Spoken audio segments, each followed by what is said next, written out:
Labas draugai, tai pirmiausiai noriu pasveikinti visus su artėjančiom šventom kalėdom ir žinoma naujaisiais metais. Tikiuosi nauji metai bus daug geresni negu buvo šie ir jūsų svajonės, giliausios svajonės išsipildys ir jūs būsite laimingi. Šiandien noriu pašnekėti tokia įdomia tema, apie tokį įvykį, kuris man įvyko ir tokią įdomią situaciją, kurią aš papuoliau. Vieną dieną man parašo mano žmonos pusseserė. Aš įmetu čia jos žinutę, maždaug Eligijau, arba tavo nuotraukos yra panaudotos socialiniam tinkle Tinderis be tavo leidimo, arba galbūt tu pats esi susikūręs ir jeigu tai yra tiesa, tai susimąstyk, ką tu darai, nes turi nuostabią šeimą ir bla bla bla bla bla bla. Ir tuo metu man sunku buvo patikėti, bet jin atsiuntė screenshotus ir žiūriu, tikrai yra panaudotos mano Facebooko nuotraukos kažkokio tai kito vyro anketoje. Iš pradžių labai susiparinau, supykau, pagalvojau, blemba, kas būtų buvę, jeigu žmonos pusseserė būtų parašiusi ne man pirmiau, o žmonai. Tai greičiausiai būtų labai didelis nesusipratimas, labai daug nervų, labai daug pykčio. Nežinau, kuom tai būtų pasibaigę, galų gale aš vis tiek būčiau rodęs, kad tai ne mano anketa, bet tai būtų privedę mus prie labai nemalonių pokalbių ir situacijų. Tai aš labai esu dėkingas tau, kad parašei pirmiau man, ne mano žmonai Akvilei. Ir mes su Akvile šitą išsprendėm labai įdomiai, apie tai tuoj papasakosiu, be jokių pykčių.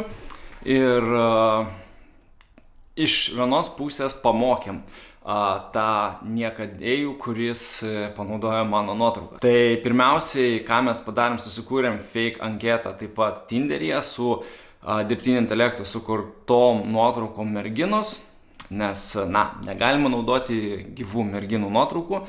Ir tiesiog matėm, kadangi tas vyrukas su mano nuotraukom yra kažkur netoliese Klaipėdoje, mes pasidarėm paieškos lauką mažą ir iš tikro už 1 kilometro mes sumečinom su juo.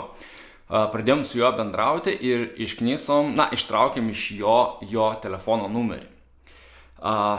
Viską viešinu iš karto, nes nieko neslėpsiu, viską afišuoju, vien dėl to, kad jisai man galbūt nenorėdamas pakenkti, tiesiog panaudoti kažkokią random bičo nuotraukas, galėjo padaryti labai blogai. Taigi, čia dedu visą informaciją, visą mūsų pokalbį, aš turiu pasidaręs kelis screenshotus, tai jisai paprašė mano numerio, tos merginos AI numerio, aš sakau, tu pirmas duok, ten galbūt aš tau duosiu tą numerį savo vėliau. Gavus numerį internete radom daugiau informacijos apie jį.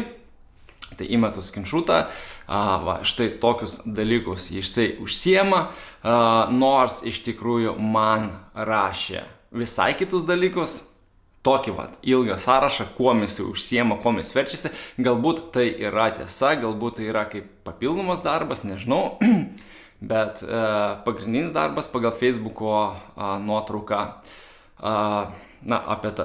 pagal Facebooko puslapį, kuris yra sukūręs su savo telefonu, jis užsiema kažkokiu tai mašinų kėbulų tvarkymu, poliravimu ar kažko tokiu. Video gale įmesiu jo akauntą Facebooko su vardu pavardė. Ir kaip mes nusprendėm jį pamokyti. Iš pradžių aš mąsčiau, galbūt reikėtų susitikti su jo akis į akį ir tiesiog paklausti jo, kodėl tu naudoji svetimo žmogaus nuotraukas ir panašiai. Bet iš kitos pusės pagalvojau, kad visų pirma jis galėtų nieko man neatsakinėti, visiškai nieko, tiesiog nusisukti ir nueiti ir aš nieko realiai negalėčiau padaryti, nes šiais laikais trenkti žmogų yra nelegalu, už tai galiu užsitraukti nemalonių dalykų su policija ir panašiai. Tuo labiau jisai nori susitikti viešoje vietoje. Galėčiau, aišku, susitikus jį pafilmuoti ir panašiai, bet vėlgi jis gali užsidengti, nueiti, iš principo aš nieko negalėčiau padaryti, o jeigu netgi ir šnekėtų, jeigu aš paklausiu, kodėl naudoji mano nuotraukas, jis galėtų tiesiog atsakyti, noriu ir naudoju, ir ką tu man padarysi. Ir iš tikrųjų, aš nieko negalėčiau padaryti. Aišku, yra visokios e-policijos ir panašiai, bet aš labai netikiu, kad jos, duotų kažkokios naudos. Tai nusprendžiau šiaip tiesiog patrolinti jį, tai pasirašinėjom kelias dienas ir nusprendėm su žmona, kad reikia su juo susitikti. Susitikti virtualiai. Ta prasme, mes virtualiai, o jis iš tikro. Tai paskyriau pasimatymą, tokią bjaurią dieną, už langų lyja, labai apsiniaukęs oras ir tiesiog susirašinėjom su juo ir nutarėm susitikti Klaipėdoje teatro aikštėje. Nustatėm laiką ir panašiai. Aš sėdėjau namuose, jam atrašinėjau, o jisai jau rašė, kaip bus apsirengęs, kur jisai lauks ir panašiai. Ir galiausiai taip, šią bjaurią dieną jisai nuvažiavo prie eglutės, jisai man parašė, kad aš esu dabar prie eglutės, laukiu tavęs. Aš apsimečiau, kad aš esu moteris, aš biškį vėluosiu, tai tu palauk. Ir žodžiu, dar tempiau laiką. Apie 20, tarp 20 ir pusvalandžio pratempiau, kol galiausiai jisai jau pradėjo maždaug, jeigu tu neateini, tai aš varau namo. Ir pagalvojau, kad gal ir užteks iš tikrųjų, nes vėlgi, aš jį ištempiau per tokį bjaurų orą, per lietų į lauką, jisai stovėjo pusvalandį, laukė kažkokios neegzistuojančios moters. Ir galiausiai reportavau jį Tinderyje, dabar jo anketa nėra prieinama. Nežinau, kaip jam ten baigsis, bet matysim ateityje. Aš kol kas tos AI merginos nepanaikinu iš Tinderio, žiūrėsim, ar tas vyrukas grįš ir ar grįš jau su kitom vogtom nuotraukom, ar vis dar naudos mano. Bet aš manau, kad Tinderio algoritmas pamatys, kad ten jisai paprašys patvirtinti savo tapatybę, nuotrauką, jis netitiks savo išvaizdą su mano vogtom nuotraukom, vėlgi jo nuotrauką galite matyti čia.